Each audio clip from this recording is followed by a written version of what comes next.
saya sudah belajar politik. Belajar dari Pak Jokowi yang mengalahkan saya. Berarti itu guru yang hebat. Makanya kalau ilmu kepemimpinan belajar dari orang Solo. Urusan politik aku datang ke orang Solo ini. Itulah sebuah kata tulus yang diucapkan pemimpin tercinta kita, Bapak Presiden Prabowo Subianto, memiliki guru politik yang tak lain dan tak bukan adalah Bapak Insinyur Haji Joko Widodo. Beliau Presiden ke-7 Republik Indonesia. Teringat percakapan mereka berdua ketika melakukan pertemuan santai dengan memainkan sebuah papan catur sambil ngobrol tentang Republik Indonesia. Berikut obrolan mereka. Kalau mereka ingin mempermainkan saya yang akan mengajari cara permainannya.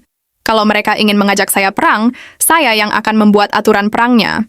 Mereka baru belajar cara menjadi ular, sedangkan saya sudah ganti kulit sebanyak 10 kali, kata Presiden Jokowi. Presiden Prabowo terdiam sejenak dan mencoba menangkap arti dari setiap kalimat yang keluar dari mulut Presiden Jokowi.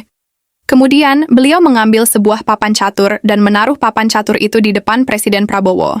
Pak Menhan, silahkan main duluan, kata Presiden Jokowi.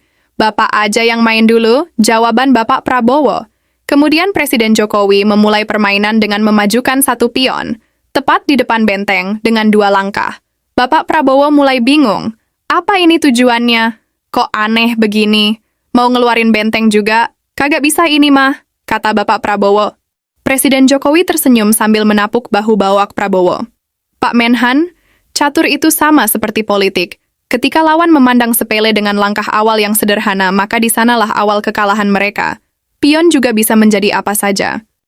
Ingat, raja tidak bisa menjadi apa-apa ketika berada dalam kotak terakhir. Kita beda dengan pion. Ketika langkah terakhir mentok di kotak paling akhir di daerah kita, maka dia bisa berubah menjadi apa saja. Maksudnya, Pak? Kata Bapak Prabowo heran. Tanggal 14 Februari 2024 nanti, Pak Menhan akan mengerti dengan cerita kita ini. Jawab Presiden Jokowi sambil tertawa.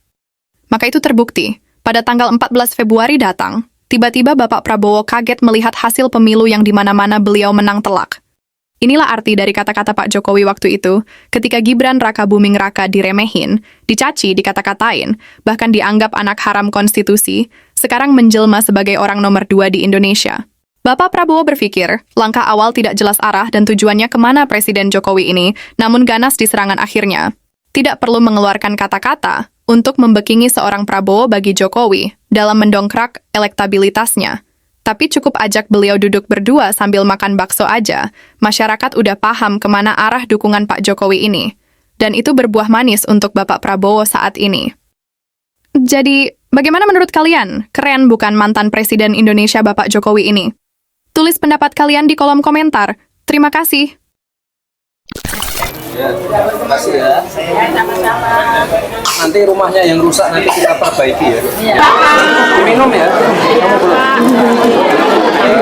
Ibu udah makan. Makasih ya. Makasih. Makasih ya. Ya, kamu belum. Makasih.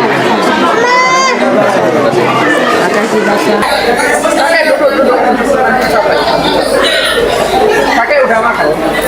Udah makan? Udah. Gibran, Nek.